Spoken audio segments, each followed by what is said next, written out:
All right, let's get right into it. We're seeing a shift in public activism, one where the line between protest and, well, potential danger is getting really blurry. And the focus of our explainer today is a key piece of this, the use of children in direct, street-level confrontations.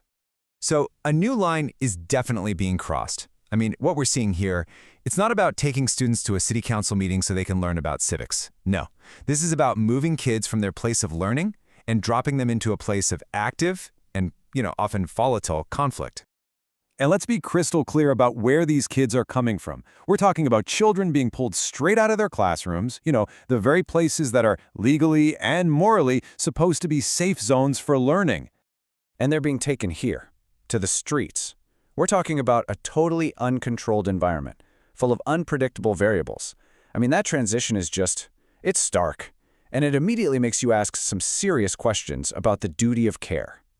And look, this isn't just a one-off thing. It's not an isolated event. We're seeing it in places like California, where teenagers are being urged to walk out of their schools. But then you look at New York City, and it goes even further. We're talking reports of kids as young as preschoolers being brought into these demonstrations. So this really brings us to the core of the issue, which is a question of negligence. Look, when a school takes a kid to a protest, this is not just another field trip. A really fundamental safety protocol is just being ignored. Okay, so think about the basic math of safety for a second. In a classroom, right? A controlled space, a 20-to-1 student-teacher ratio, that might be totally fine. But you take that exact same ratio and you drop it onto a public street in the middle of a protest. Well, that's not just different, it's arguably negligent. The variables have completely changed, and the risk, it just skyrockets. And this really gets to the heart of it. We're talking about kids who are being put into situations that they just can't possibly understand. They don't have the context for complex immigration law or policy, and maybe even more importantly, they just don't have the life experience to know what real physical risk looks like.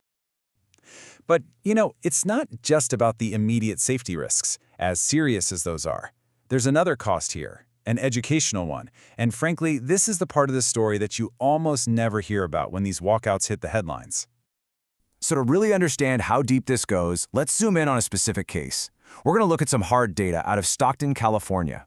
Because the academic numbers from some of the schools involved in these walkouts, well, they tell a really important part of the story. So first, let's look at the graduation rate. It's sitting at around 33%. Now, let that sink in. That means 2 out of every 3 students in these schools are not finishing high school. Okay, next up, reading proficiency. We're talking about 25%. Only a quarter of the students can read at their grade level. And that's not just one bad subject. That's a foundational failure. It affects everything else they try to learn. And then there's this number, and it's probably the most shocking of all. Math proficiency is less than 1%. Practically zero.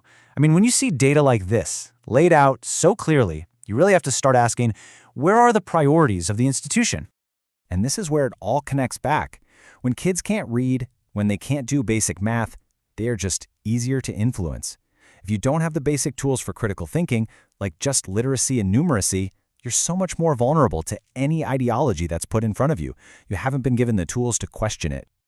Okay, so let's be perfectly clear. The risk we've been talking about, putting students into these uncontrolled situations, it's not some hypothetical what-if scenario. This isn't just a theory. It has led to actual, documented violence. Just look at this timeline. It lays out a really clear cause and effect. You've got Minneapolis, a student walkout happens, and the result? Mass fights. Then you look at Los Angeles, another student walkout. The result there was even worse, a stabbing, which left a student in critical condition.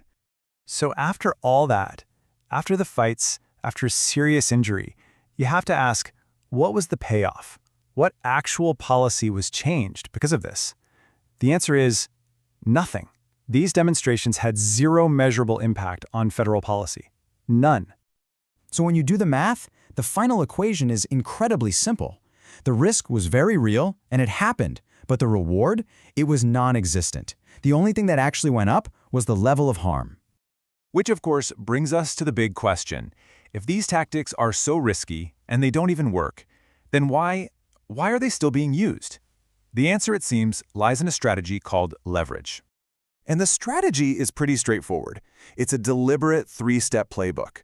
Step 1, you position children on the front lines of some kind of confrontation. Step 2, you wait for an official response, whatever it is, and you make sure you get it on camera. And Step 3, you use that footage to build a media story all about outrage. In this whole thing, the kids are just the catalyst. And that's really the key definition of leverage in this context. It means the children aren't there as actual participants. They're being used as a tool, a means to an end. The whole point is to provoke a reaction that helps an adult's political agenda. So, what's the right way to think about all of this? Well, it seems like it requires taking a step back from the politics of it all, left or right, and just focusing on a principle that really ought to be universal: responsibility. And it really comes down to three things that should be completely non-negotiable. First, the simple responsibility that adults have to protect kids. Second, that a child's safety has to come before any political goal, period. And third, the main job of a school is to educate. That has to be priority number one. And that really leads to a final, critical point here. The time to apply these principles isn't after something terrible happens. The goal here shouldn't be to learn a lesson from a tragedy that was entirely predictable.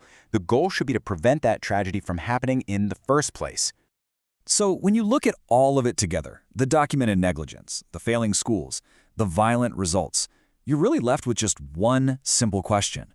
Why is something as basic as protecting children from foreseeable harm, why is that even up for debate?